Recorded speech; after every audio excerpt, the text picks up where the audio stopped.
Terus, nah, bagaimana cara mengatasi supaya kita nantinya tidak gugup atau tidak gemetar, tidak keringetan, terus tiba-tiba pengen kencing atau apalah.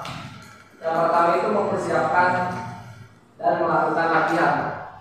Latihannya seperti apa? Kalau yang saya lakukan itu sebenarnya sedikit kayak orang bego lah bisa dikatakan ya. Saya kalau misalkan ngomong itu, misalkan teman-teman di sini punya kaca semua kan di rumah. Nah, yang saya lakukan dulu itu sebelum presentasi ataupun dan lain sebagainya, sebelum kayak sekarang, itu dia ngomong depan kaca, ngomong apa aja. Contoh misalkan sederhana gini. Kayaknya hampir semua laki-laki bisa ngomong ini sambil kaca kan biar tetap. Kayaknya saya pakai gitu. Benar enggak? Ya, contoh sederhana seperti itu lah. Contoh-contoh seperti itu pun presentasi sebelum kita presentasi, sebelum kita ngomong depan umum, kita ngomong dulu sama diri sendiri. Seolah-olah diri kita itu adalah audiens. Seolah-olah diri kita itu audiens, kemudian ngomong, udah ngomong apa aja. Yang penting nyambung dan terstruktur. Nah, kemudian menganggap demam panggung hal-hal yang wajar. Jadi ya udah biasa aja, gak usah takut kayak kita minum air. Selalu santai. Seolah-olah demam panggung itu apa sih, gemetaran itu apa sih, nggak ada dalam kamus hidup gua gemetaran itu. Yang penting gua pendek kayak contoh teman-teman lagi ngaca aja. Ayo sakit makasih dah. Aja tuh persepsi orang kayak gitu mah bodo amat. Bodo amat kayak cewek misalkan lagi ngaca kan benerin dulu gini. Terus dan jangan sakit mah gelis dah, jangan hidup dulu baik. Itu pede enggak? Ya kayak gitu. Anggap semua orang itu kayak gitu. Dan anggap juga semua orang itu sepakat dengan apa, dengan pendapat kita. Bahwasanya gue ini ganteng, gue ini kece, misalkan gue ini wangi dan sebagainya. Nah, seperti ini. Contoh orang pertama kali melakukan misalkan ngobrol depan umum. Tiba-tiba cuman tapi nggak ngomong anak. Ngomongannya ini dari terus kaki detak dia lah.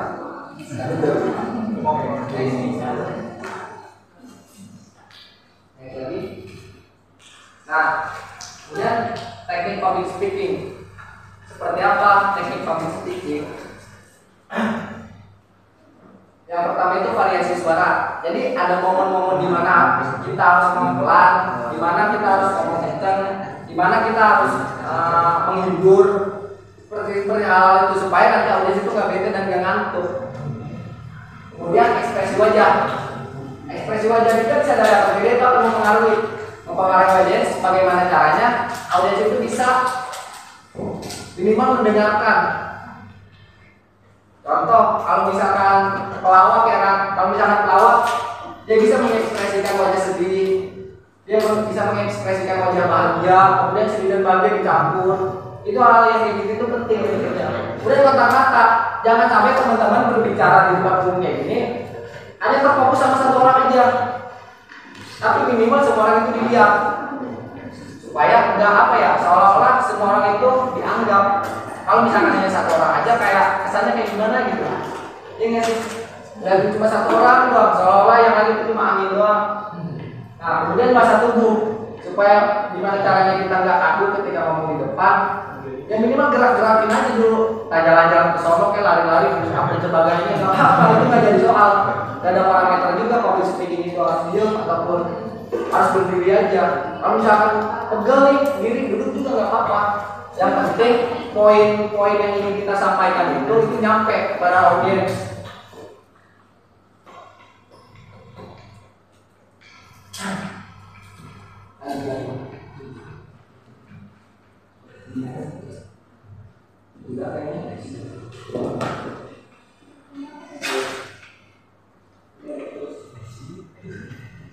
Nah, buat teman-teman kan karena memang rata-rata di sini sekolah semua, ya sekolah itu sering buat presentasi nggak? Ya, itu presentasi terus, gitu nggak? Karena memang sebelum kita bikin PPT, harusnya itu kan kita bikin makalah dulu, ya nggak? Setelah kita bikin makalah, silakan buat PPT-nya. Nah, setelah dibuat PPT, biasanya itu dipresentasiin. Dan biasanya yang jadi permasalahan itu sahan arek ngomong enggak? Jadi tuh ngalamin hal kayak gitu sampai kapal ribut gara-gara masih bikin cara kemungkinan loh. Kenapa itu bisa begitu? Ada yang bisa jawab? Karena teman-teman yang ngalamin saya juga ngalamin sampai ribut gara-gara pembumbu ngomong. Kira-kira kenapa bisa kayak gitu? Padahal kan ngomong kan tinggal ngomong ya. Ya orang kalau kayak gini ngomong ngobrol dan sebagainya kan. Tapi kenapa? Apa diri? Apa? Kurang percaya diri. Kurang percaya diri. Oke, terus lagi? Hah? Aku salah. Terus kurang mental. Kurang mental. Boleh. Ada lagi? Ya. Oh.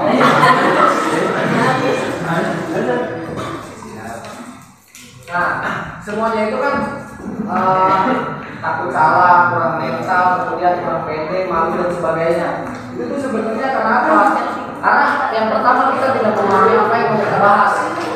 Tadi udah saya jelasin bahwasanya sebelum kita melakukan presentasi atau public speaking, itu kita sebelumnya paham materi supaya apa audiens itu bisa sepakat dengan kita dan menurut dengan kita bahasa kasarnya kita tuh bisa menyatukan satu pandangan dan semua orang. Karena tugas dari public speaking itu untuk menyatukan pandangan. Karena yang namanya pemikiran manusia itu nggak bisa ditebak. Yang pertama nggak bisa ditebak, kemudian yang kedua itu pasti berbeda-beda. Adapun sama dalam pemikirannya belum tentu belum tentu implementasi yang diucapkan itu bakal sama, itu akan berbeda juga. Kemudian mengajukan pertanyaan retorikal. Seperti contoh misalkan yang saya lakukan tadi kan banyak nanya. Ada yang tahu ini, ada yang tahu itu. Supaya apa? Seperti contoh misalkan teteh yang itu yang lagi duduk siapa? Kalau misalkan, nah itu kamu ya. Ini kali ini sampai ini yang sebelahnya. Nah itu yang kalau misalkan saya kamu tanya, kamu saya tanya. Kamu lagi salah setik. Nah misalkan kalau ditanya satu orang ataupun dua orang, dia nggak bisa menjawab secara langsung, dia akan memperhatikan. Makanya kenapa guru itu selalu bertanya kepada orang yang di belakang. Misalkan di belakang dia lagi duduk atau fokus sendiri, tiba-tiba suka ditanya, benar sih? Kenapa begitu coba? Itu salah satu yang mungkin bisa dari atau enggak, itu salah satu teknik supaya gimana caranya orang-orang yang di belakang ataupun orang-orang yang jauh itu dia bisa mendengarkan, minimal mendengarkan. Ada paham atau enggaknya itu kembali lagi kepada pribadinya masing-masing. Makanya biasakan ketika ada orang yang berbicara di depan, bagaimana caranya kita menghargai itu minimal mendengarkan. Adapun mau ditulis ataupun dipahami itu terserah teman-teman, terserah persepsinya masing-masing. Sekiranya penting atau enggak itu kan teman-teman yang tahu, karena teman-teman sendiri yang tahu kebutuhan ataupun teman-teman sendiri yang ingin meningkatkan kualitas keilmuannya, bukan dari pembicara itu sendiri. Nah, kemudian mungkin pendapat orang bijak. Bagaimana supaya audiens ini terpengaruhi oleh kita ataupun bagaimana audiens ini bisa sepakat dengan kita secara tidak langsung, pakailah kutipan-kutipan orang bijak seperti contoh, tidak ada orang bijak sebelum bijak tanpa melakukan kesalahan. Itu kan kutipan-kutipan orang bijak. Pakai hal yang seperti itu supaya apa? Untuk memancing, siapa tahu nih nanti di belakang ada lagi nih kata-kata apa gitu. Minimal buat update story.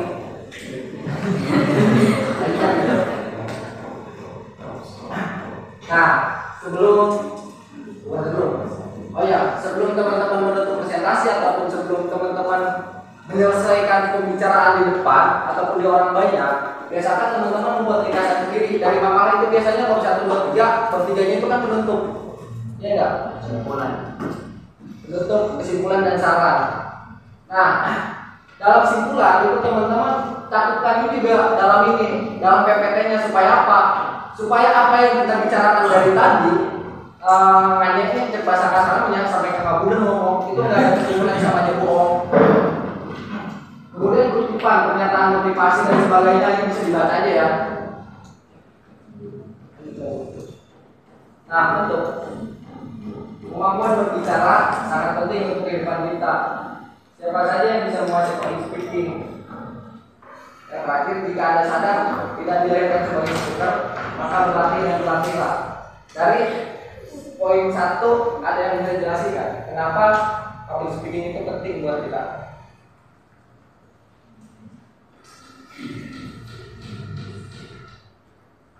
Kita balik lagi ke pertanyaan awal. Oke, kita sudah bisa jawab. Kemudian siapa saja yang bisa menguasai public speaking? Apa? Semua orang. Semua orang bisa apa? Semua orang itu bisa menguasai public speaking. Semua orang yang mau berusaha. Semua orang yang mau berusaha. Semua orang yang mau berusaha itu bisa menguasai public speaking. Gimana caranya? Berlatih. Oke, bagus. Pintar. Anak selanjutnya. Nah, terima kasih. Sampai sini, kira-kira ada nggak yang mau ditanyain? Pertanyaan bebas, mau mengenai public speaking boleh, ataupun di luar itu juga boleh. Sekarang kita, tadinya kan dari awal mau ditanya, udah ditanya mau diskusi, ceramah atau apa. Sekarang kita tinggal diskusinya nih. Oke, boleh. Sebutin nama ya. Nama saya Hamzah. Sambil minum boleh nggak? Boleh. Haus saya mau kemarin. Apa? Ini, tadi kan akan latihan ya supaya bisa public speaking. Nah, metode latihan apa saja yang akan lakukan supaya bagus itu dalam public speaking? Oh, iya. Tergantung siapa tadi namanya? Hamzah. Oke, yang saya lakukan itu yang pertama kali membuat rasa percaya diri. Dengan cara apa tadi? Kayak ngaca. Oh, setan lah omongan orang lain. Yang penting gua ganteng, gua pede, gua bisa ngomong. Itu yang pertama. Yang kedua, apa yang bisa dilakukan sama teman-teman? Dan ini pun dilakukan oleh saya. Jadi kalau misalkan lagi nongkrong 3 atau 4 orang, saya itu biasa ngomong pakai bahasa-bahasa yang sedikit terstruktur lah bahasanya. Misalkan namanya tadi siapa lupa lagi? Hamzah. Terus kamu siapa? Cindy. Misalkan sebelum ngomong memulai pembicaraan misalnya begini. Padahal cuma 3 orang. Yang terhormat saudara Cindy. Kemudian saudara siapa tadi? Hamzah. Ya, kemudian yang saya banggakan saudara Hamzah. Bagaimana persepsi kalian mengenai harga kopi yang semakin hari semakin meningkat? Gak apa-apa, memang terkesan konyol. Memang terkesan konyol, tapi menurut saya itu yang bisa meningkatkan potensi minimal dalam segi berbicara kita ada terstruktur sedikit. Jadi nggak langsung tektok tapi nggak jelas. Itu yang saya lakukan. Terus bahas hal-hal yang sederhana aja. Contoh misalkan yang tadi saudara Amir, menurut Anda kenapa rokok ini dibakar? Ataupun kenapa kok kita minum kopi ini harus sebelah sini ataupun harus pakai tangan kanan? Itu kan hal sederhana atau enggak? Kenapa sih kita makan harus menggunakan piring misalkan terus dijawab? Jadi yang terhormat misalkan saudara Amir, kenapa sebelumnya kita makan harus menggunakan piring? Misalkan seperti ini ya. Karena kalau misalkan kita menggunakan daun akan mengakibatkan seperti ini.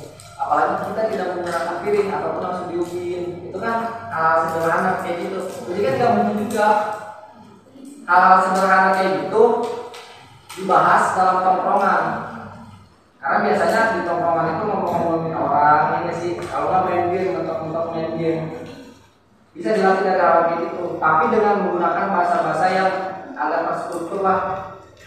Nah, cuman kan yang jadi permasalahannya gimana sih cara kita dari bahasa-bahasa kayak gitu? Ya, gimana sih cara kita mencari kosakata yang baru? Oke, gitu tinggal kita balikin. Sudah sejauh mana kalian membaca? Siapa di sini yang suka baca? Ya, baca di sini baca apa aja ya? Karena saya pun baca novel, misalkan, terus baca manga. Manga tau nggak manga? Nah, itu apa? Baca komik. Jadi begini teman-teman, esensi dari kita membaca buku ini apa sih sebenarnya? Kalau saya membaca buku itu yang pertama mungkin mencari hal yang kita tidak ketahui. Tapi lebih jauh dari itu, saya ingin mencari kosakata yang baru yang menurut saya itu agak sedikit asing. Kita nggak pernah dengar itu kosakata itu kayak gimana. Misalkan definitif ataupun kontemporer, liberalisme dan sebagainya, itu apa sih artinya? Maka kalau misalkan kita dapat kosakata baru, yang saya lakukan itu biasanya ketik di Google. Kontemporer itu apa sih? Ketik di Google. Setidaknya ada ingatan atau ada sedikit teringat lah. Jadi nggak kaget ketika misalkan kita ngobrol sama orang-orang yang dianggap pintar, itu menggunakan bahasa-bahasa kayak gitu tuh, jadi kita nggak kaku. Sederhananya kita sedikit banyak bisa mengimbangi, jadi nggak jiper. Jiper tuh nggak jiper. Ngedon. Mental kita langsung ngedon. Oh sih pintar amat ya. Karena disadari atau enggak, struktur bahasa yang digunakan itu, apalagi bahasa-bahasa yang aneh itu akan mengakibatkan akan berdampak pada lawan bicara kita itu jatuh mental. Jadi seolah-olah kita itu dianggap pintar padahal biasa aja. Itu harusnya paham aja ya. Iya, ada lagi. Oke. Perkenalkan nama saya Sepa, izin bertanya Kak. Kan tujuan dari public speaking itu menyampaikan, menghibur, sama mempengaruhi ya. Nah buat bisa tercapai tujuan kayak gitu, otomatis kan si public speaking itu harus bisa membuat si pendengar itu bisa menerima, mencerna, sama mengerti apa yang kita ucapkan gitu.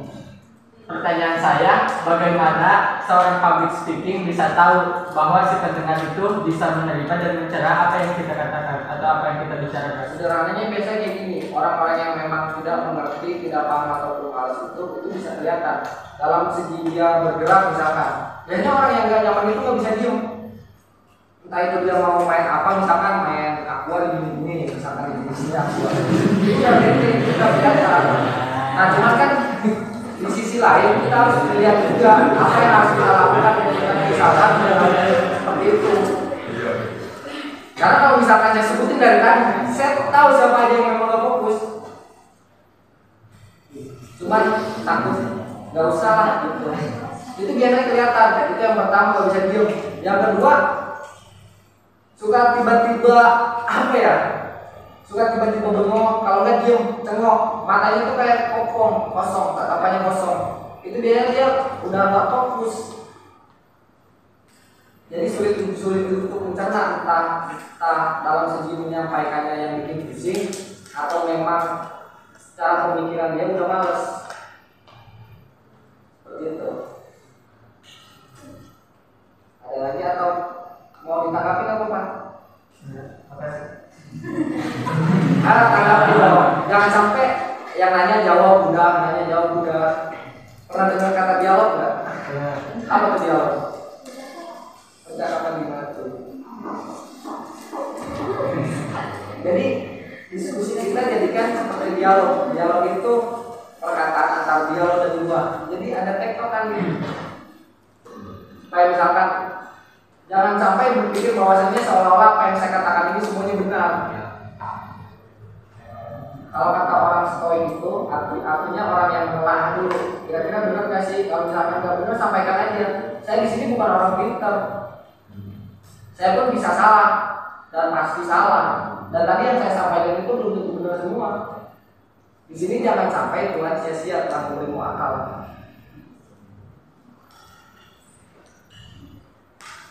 Ada lagi? Gak apa-apa, bantah aja. Izin bertanya. Boleh. Apakah orang-orang yang jago public speaking itu harus terlahir bawel?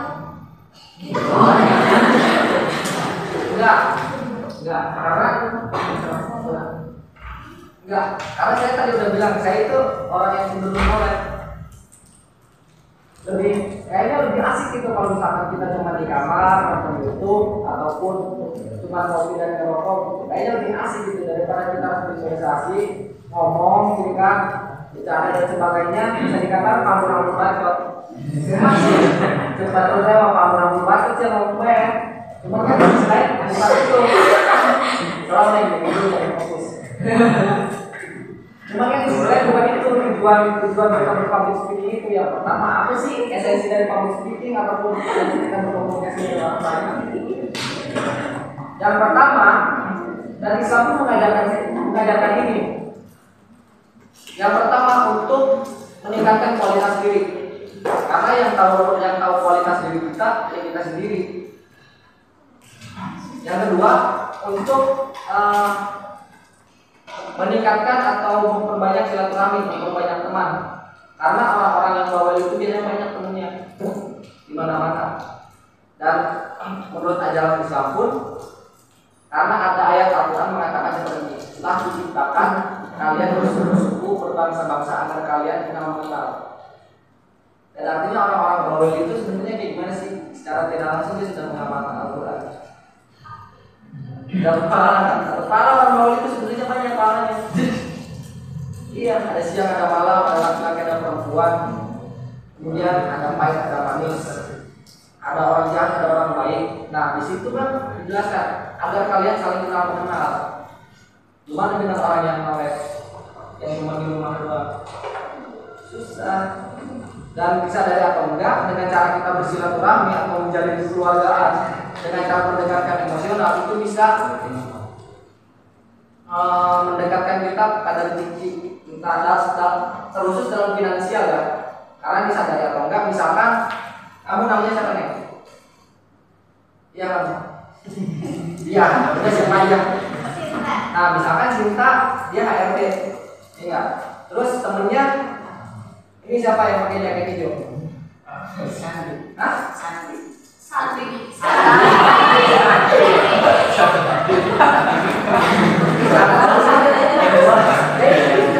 Misalkan si Sandi ini orangnya bawel dan kenal sama di sini. Ya kan secara tidak langsung kira-kira siapa? Sinta Sandi. Ya kira-kira Sinta kasih kerjaan ke dia dulu atau orang lain dulu? Sedangkan misalkan kenal sama si Sandi, walaupun dia orangnya biasa aja gitu kan, nggak pinter-pinter banget, tapi di sisi lain ada kriteria yang memang dia jauh lebih pinter, tapi dia nolak orangnya, nggak mau sosialisasi. Kira-kira Sandi mau ngasih kerjanya ke siapa? Di Sandi dulu, kenapa? Karena memang yang pertama, gue udah kenal sama dia, gue udah tahu karakternya kayak gimana. Sedikit banyak dia masih bisa diajak berdiskusi untuk berkomunikasi. Daripada gue orang lain yang belum tentu gue tahu karakter dan sifatnya, mending gue kasih ke dia. Yang namanya skill itu bisa diasah dan dilatih. Ini seperti itu. Ada tanggapan?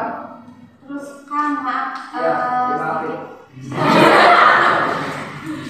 sedikit menanggapi nih, bagaimana menyikapi orang yang bawel seakan dia itu jago banget public speaking, padahal apa yang dia omonginnya itu omong kosong gitu.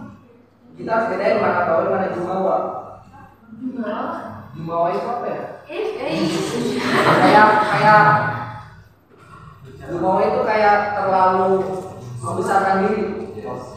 Disebut ngomong bukan, tapi bahwasanya pangainya gitu. Kita harus bisa membedakan orang-orang kayak gitu. Biasanya orang-orang bawel ataupun orang-orang yang memang dia intelektualnya bisa teruji lah bahasa kasarnya, bawelnya itu pada forum-forum tertentu aja. Jadi misalkan kebayang gak sih kita lagi nongkrong, misalkan lagi asik hari, misalkan lagi gibah, tiba-tiba ada orang yang tuh begini, apa pendapatku mengenai harga minyak yang semakin hari semakin mahal? Kan dia nyambung. Itu nggak nyambung kayak gitu. Jadi bisa menempatkan gitu loh, orang-orang yang memang dianggap bisa ngomong itu dia bisa menempatkan biasanya. Gitu. Ada tanggapan lagi? Atau ada yang mau nanya lagi? Soal apa? Kalau nggak saya nanya, oh iya boleh. Wajar nggak sih demam panggung terus padahal sering ikut banyak kegiatan, sedangkan ada pepatah mengatakan semakin sering akan terbiasa. Wajar. Wajar. Karena kita nggak tahu karakter tiap orang itu kayak gimana. Ada yang satu hari itu dia langsung bisa, ada yang harus beberapa kali bisa, ada yang nggak bisa. Nah, bukan berarti nggak bisa itu orientasinya. Tetap kan orientasinya pengen bisa. Cuman kita nggak tahu karakter orang itu kayak gimana. Ada yang bisa meredam emosi, ada yang bisa, ada yang nggak bisa, ada juga yang nggak bisa meredam emosi. Tergantung bagaimana kitanya. Cuman masalah beban panggung ini kan bisa diatasi sedikit banyak. Yang awalnya kita nggak bener biasa gitu kan, yang awalnya nggak bener kita bisa ngomong, minimal bisa dikurangi dengan bisa ngomong, dengan nggak bener cuma nggak bener doang kan, walaupun saya bisa ngomong, jadi di depan cuma diem, ini minimal dia udah nggak getar lagi. Cuman itu kan dia akan terus berlanjut sampai suatu saat dia dianggap bisa oleh orang lain. Karena bisa atau nggak bisa itu bukan apa pendapat kita, tapi pendapat orang lain. Saya menganggap diri saya bahwasanya saya ini nggak bisa ngomong, karena saya masih menganggap bahwasanya diri saya ini masih diri saya yang dulu. Tapi semakin hari banyak orang yang mau berbicara bahwasanya saya sedikit bagaimana malah bisa ngomong sedikit mah daripada baheula. Artinya kan orang lain yang menilai. Pun inti dari pembicaraannya apapun itu walaupun tidak jelas, setidaknya ada perkembangan.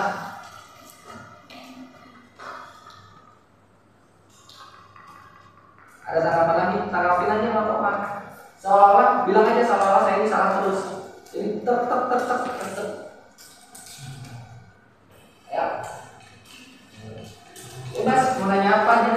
Apa mau kita sudahi terus kita ganti pembahasan? Atau saya yang nanya? Hah? Boleh. Oke, saya harap teman-teman di sini udah paham ya. Sekarang saya mau nanya, bagaimana cara kita mendekatkan atau bagaimana cara kita mendekatkan kedekatan emosional satu orang dengan yang lainnya? Karena bisa jadi atau enggak untuk kita membangun relasi ataupun organisasi, itu yang pertama itu harus satu tujuan, satu frekuensi. Tapi ketika misalkan kita dihadapkan oleh orang-orang yang egois, itu kan susah. Yang namanya latihan kepemimpinan dasar, disadari atau enggak, namanya kepemimpinan itu kan karakter. Karakter itu kan sifat, dan objeknya dan subjeknya itu pemimpin. Dan setiap orang itu adalah pemimpin katanya. Iya enggak? Dan bagaimana caranya seorang pemimpin itu harus mempunyai sifat kepemimpinan. Yang salah satunya itu kita harus bisa menerima orang lain. Nah, pertanyaannya bagaimana cara kita mendekatkan emosional satu orang dengan orang lain agar yang namanya manusia, karakter dari seorang manusia itu bisa tercapai. Apa sih? Sebagai makhluk sosial. Ya, katanya anak organisasi ngomong aja nggak apa-apa, boleh. SKSD bisa. Gimana tuh metodenya? Kayak misalkan kita kenal nih sama satu orang, atau kan kalau di organisasi itu hubungan sama banyak orang kan, dan kita pengen lebih akrab gitu. Jadi kan pas sebelum kenalnya itu, misalkan baru tahu nama doang, terus pas ketemu kayak apa kabar gitu, kan kita kan nggak kenal gitu ya. Iya. Enggak sedekat itu buat tanyain kabar gitu, tapi kan untuk membangun chemistry ya, biar organisasinya berjalan dengan baik juga. Kan kalau misalkan chemistry-nya kurang bagus, otomatis organisasi juga menurut saya bakal menolak. Nggak ada warnanya. Yang pertama itu SKSD. Iya. Oke. Boleh? Rasa peduli. Rasa peduli. Gimana tuh maksudnya? Kalau pemikiran saya sih seperti ini, kalau misalkan supaya kita mendekatkan kedekatan emosional dengan orang lain tuh kita harus bisa peduli dulu sama orang lain, karena pandangan saya ketika kita menuai gitu, orang lain pasti akan memberikan yang lebih. Oh, bisa dikatakan seperti hukum karma ya. Iya. Apa yang kau tanam itu yang kau petik. Hukum karma kan begitu. Kan kalau setahu saya gitu, sekeras apapun karakter dia, misalkan suatu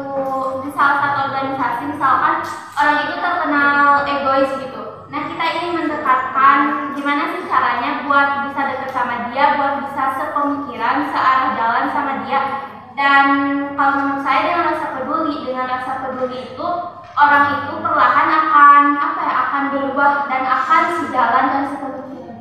Artinya disadari atau tidak, untuk memunculkan rasa peduli itu artinya kan kita harus melihat celah sekiranya dia mampu atau enggak melewati itu, ya enggak?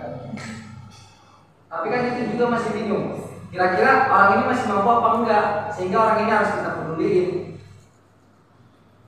Itu yang pertama. Yang kedua, sedangkan kita nggak tahu karakter orang itu kayak gimana. Sekarang saya mau tanya ketua OSIS-nya mana? Saya mau tes dikit. Bisa bahas, apa nih soal santai, tarik nafas. Nafsu. Ini, Pak Ketua, apa yang bisa dilakukan apabila melihat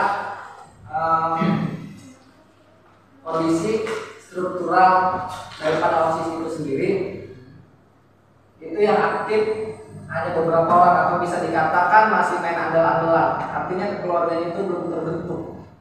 Apa yang akan dilakukan? Yang pertama, jangan sampai kita lepas komunikasi atau lost kontak kata. Maupun itu sebenarnya misalkan saya ketua nih, di bawahnya ada jajarannya. Pokoknya antara ketua, pokoknya seluruh dalam organisasi itu jangan sampai lost kontak. Jadi salah satu penghubungnya itu dengan cara komunikasi. Maupun kita menyampaikan rumusan pendapat, masalah, jadi semuanya itu disatukan, dikomunikasikan. Dan jangan di dalam organisasi jangan ada kata egois. Titip saya seperti itu. Tepuk tangan dulu dong. Salah satu kunci daripada salah satu kunci untuk menyolidkan satu orang dengan orang yang lain itu yang pertama itu adalah komunikasi. Karena dengan komunikasi karena hilangnya komunikasi itu akan menimbulkan masalah dan bisa diselesaikan dengan cara komunikasi. Itu yang pertama. Yang kedua, karena memang tidak ada kepekaan dari tiap-tiap manusia, tiap-tiap anggota misalkan. Seperti contohnya tadi memiliki rasa apa tadi kan? Memiliki rasa peduli itu juga masuk. Dan yang terakhir, disadari atau enggak, untuk membentuk rasa peduli dan kekeluargaan itu yang pertama kita harus SKSD. Benar kata-kata yang di belakang. Saya biasa bahas ini saya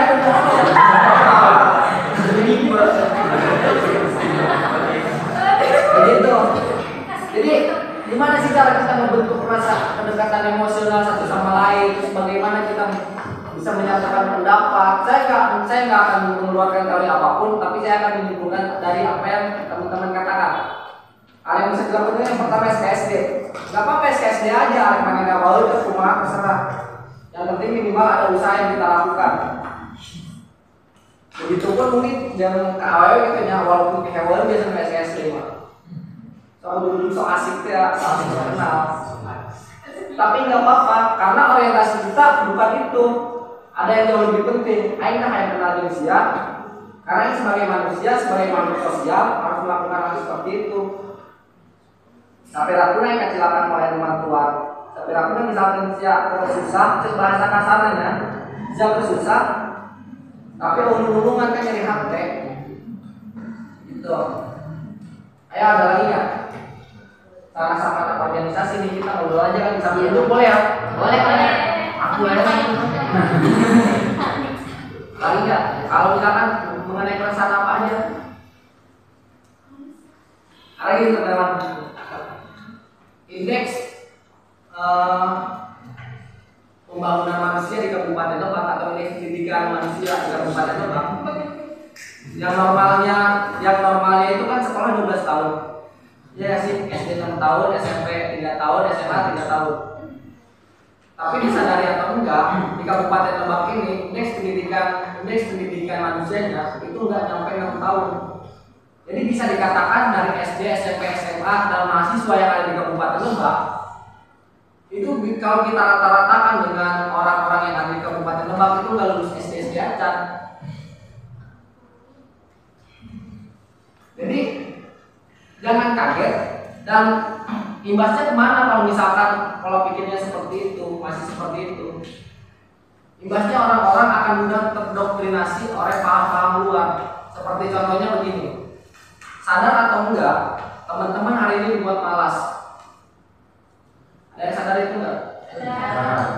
Teman-teman hari ini dibuat malas dengan cara apa? Dengan cara kuliah online misalkan. Karena yang awalnya kita bangun jam 6 terus mandi misalkan ya kan, mandi sarapan, sikat mandi, ya sarapan kemudian pakai seragam berangkat ke sekolah, ada usaha yang dilakukan lebih. Tapi sedangkan ketika misalkan kita online, langsung kudu mandi, si banget ke donat gitu. Itu kan ada kebiasaan yang berubah. Kenapa kok bisa seperti itu? Kalau teman-teman disadari atau enggak, artinya kan sudah ada perubahan dari yang awalnya kita ada usaha wajib hingga sekarang kita dibelokkan menjadi malas-malasan. Kemudian orang-orang dulu silaturahmi, esensi daripada silaturahmi itu kan bertemu, kemudian ngobrol. Setelah ngobrol ada kangen-kangenan di situ. Tapi semenjak ada teknologi masuk, itu semuanya dibuat mudah. Seolah-olah esensi daripada silaturahmi itu hanya di chat aja. Padahal kan enggak. Esensi daripada silaturahmi itu kita bertemu, bertegur sapa, saling kenal-kenalan, terus kangen-kangenan misalnya. Tapi kan semakin hari teknologi semakin maju. Seolah-olah silaturahmi itu hanya di chat aja, walaupun memang secara efisiensi efisien. Tapi kan ada nilai yang hilang di sana. Saya mau tanya di sini, ada yang cita-citanya mau jadi petani? Tukang macul di sawah macul. Ada yang cita-citanya jadi kuli macul di sawah macul. Kalau enggak jadi tukang nelayan dan yang di laut macul. Siapa? Gak ada. Ada yang cita-citanya pengen kerja di pabrik Yamaha macul. Kalau nggak di pabrik Yamaha, Honda, Suzuki dan sebagainya. Kenapa? Pengen nyoba terjun di passion yang gak semua orang mau gitu. Oh iya. Apa kamu melihat gajinya gede? Hah? Kalau untuk gaji sendiri saya juga nggak tahu. Terus ada lagi yang mau kerja jadi manajer? Siapa yang mau cita-citanya mau jadi manajer? Berarti ini ada cita-citanya yang emang pengen jadi kuli macul di sawah. Ada nggak? Nggak ada. Nggak ada berarti ya? Padahal menurut saya orang yang lebih mulia itu dia yang macul ke sawah ataupun dia yang jadi nelayan. Kenapa? Karena orang-orang ini itu yang menjaga ekosistem kehidupan manusia, khusus masyarakat Indonesia saat ini. Bayangkan kalau misalkan di sini 100% dari 100% 1% pun nggak ada yang cita-citanya jadi petani. Pasokan beras kita mau dari mana? Padahal Indonesia ini negara agraris, semua bisa hidup, mulai dari tanaman padi, apel, kurma dan sebagainya. Tapi cita-citanya ini lebih suka kerja di pabrik daripada macul di sawah. Jangan kaget ketika nanti tahun 2040 kita udah gak punya beras. Kita mau dapat dari mana? Tapi Kita kan mau dapat dari mana? semua orang punya passionnya masing-masing. Iya, semua orang punya passionnya masing-masing. Tapi dari 100% di sini nggak ada satu. Apakah memang nggak mau jawab? Apa gimana? Padahal selalu yang salah. Santai, enjoy. Dari orang-orang yang pendidikannya nggak beres kan. Luar biasa. Berarti selalu tadi itu adalah orang-orang yang tertinggal di dampak yang memang orang-orang yang gagal dalam pendidikan. Soalnya Padahal orang-orang Baduy, kalian tahu kan suku Baduy? Tahu. Suku Baduy itu dia punya pasokan kurang lebih 100 tahun ke depan untuk beras, padi. Padahal mereka tidak sekolah, tapi di sisi lain di kita orang-orang yang memang basicnya sekolah, punya pendidikan, entah itu sarjana S1, S2, S3 atau lulusan SMA, itu sampai saat ini masih impor. Padahal secara basic pendidikan, masyarakat Baduy itu jauh tertinggal daripada kita. Sedangkan kita orang-orang yang sekolah kok pemikirannya seperti ini, misalkan saya punten bukan rendahin ya. Begitupun saya ini belum amat itu tuh macam di sawah ya, capek. Tapi di sisi lain komoditas padi di Baduy itu kurang lebih 100 tahun itu dia masih stop. Kalian tahu Kasupa Cipta Gelar? Tahu.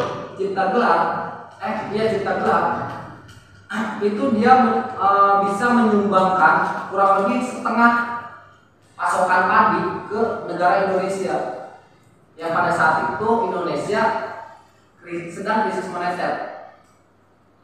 Orang-orang Kasupa Cipta Gelar pada sekolah nggak? Ada nggak yang lulus S3 di sana? S1.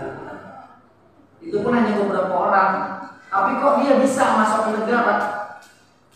Padahal orang-orang di pemerintahan itu rata-rata lulusannya S3, minimal S2. Secara tidak langsung pemikiran kita yang tertinggal apa pemikiran mereka yang terlalu maju? Ada yang bisa jawab? Maju. Oke. Lebih ke pandangan hidup. Kalau mereka itu hidup untuk hidup itu lebih ke makanan, sedangkan kita untuk mencari makanan itu lebih ke materi.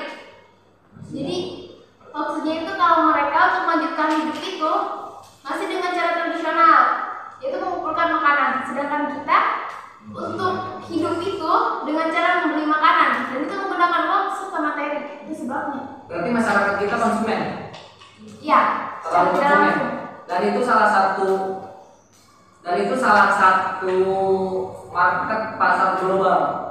Dan masyarakat Indonesia disadari atau tidak dijadikan sebagai masyarakat yang memang sifatnya konsumen. Dan secara tidak langsung saya mendengar dari pernyataan kamu, berarti rencana mereka itu berhasil. Ada 3 faktor yang bisa mempengaruhi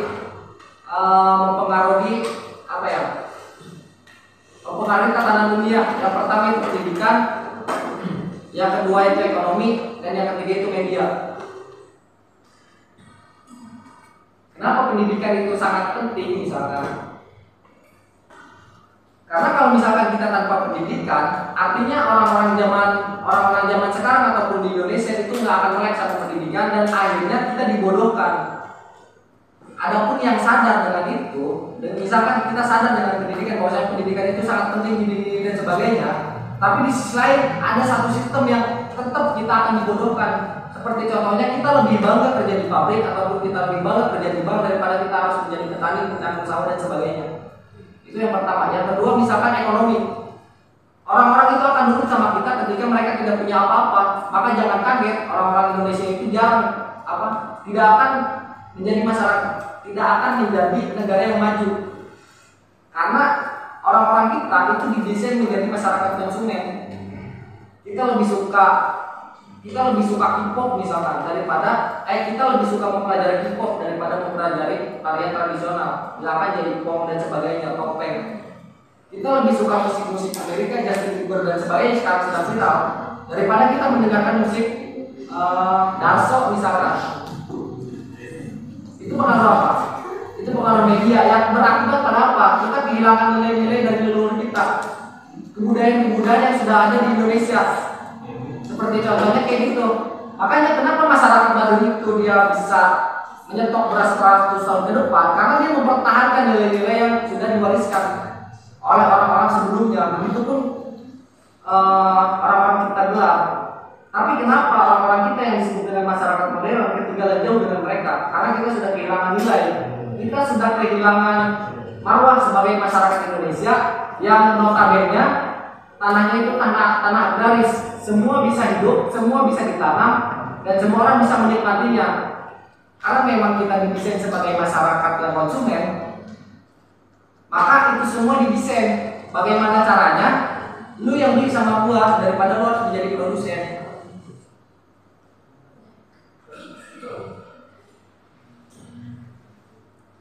Ada lagi. Mungkin cukup sekian ya. Karena memang punya aset ya. Emang? Kita nggak seperti ngobrol. Nanti kalau misalkan kita mau ngobrol boleh aja. Nanti kalau misalkan masih ada mengenai keresahan ataupun kita mau diskusi apa aja, bebas. Saya nyuruh apa ya?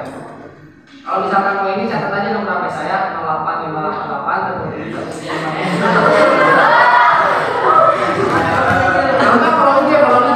kalau IG boleh dong. Kalian follow di sini.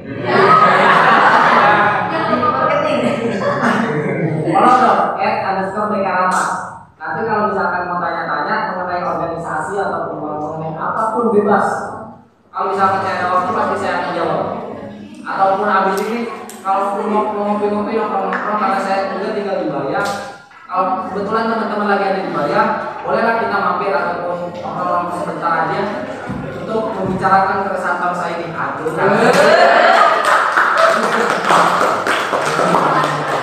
Mungkin cukup sekian aja, amat saja ini perkenalan awal kita. Saya harap lebih jauh dari ini teman-teman bisa membuka mindset teman-teman sendiri dan melek mengenai apa yang terjadi saat ini. Oke? Saya mohon maaf. Bila yang topik ya. Assalamualaikum warahmatullahi wabarakatuh.